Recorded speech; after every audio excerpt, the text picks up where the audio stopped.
They beat an old rancher in front of his son.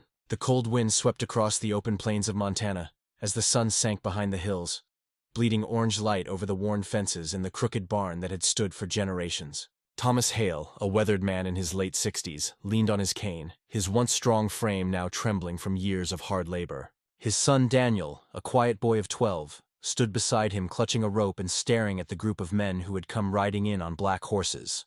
Men from the neighboring land, led by Cole Warren, a ruthless landowner who wanted to take the Hales Ranch for his expanding empire. "This land's mine now, old man," Cole spat, dismounting and throwing a deed to the ground. Thomas looked at it but didn't bend. "Paper don't make a man right," he said softly, his voice steady despite his shaking hands.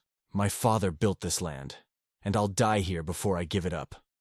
The men laughed, their boots crunching over the dirt as they closed in. Daniel's heart raced. He could smell the dust, the fear, the iron in the air. One of the men struck Thomas across the face, sending him to his knees. Daniel cried out and tried to run to him, but another man held him back, forcing him to watch as his father took every blow. "This'll teach you to stand in the way of progress," Cole sneered, his fists landing harder each time. Thomas didn't fight back. His eyes stayed fixed on his son, steady, gentle, telling him without words to stay strong.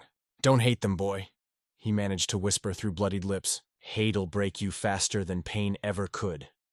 When the beating finally stopped, the men mounted their horses and rode off, leaving the ranch quiet except for the sound of Daniel's sobs. He fell beside his father, clutching his hand. Thomas's breath came shallow, the world fading from his eyes, but he smiled faintly. "Promise me, you'll rebuild," he whispered. "Promise you'll make this land ours again." Daniel nodded, tears streaking down his face. "I promise, Pa." And with that, Thomas Hale took his last breath under the dying light of sunset.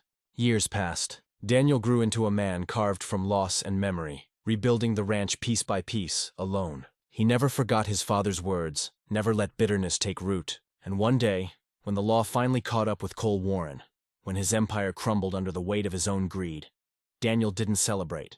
Instead, he rode to his father's grave, knelt, and laid down the deed that once stole their land. "We got it back, Pa," he whispered. But it wasn't revenge that did it. It was time. And the truth.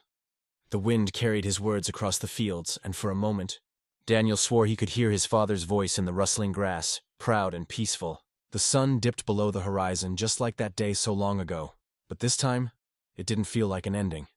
It felt like home. If this story touched your heart, don't forget to subscribe to the channel, because every story we tell is a voice for those who stood tall even when the world tried to break them.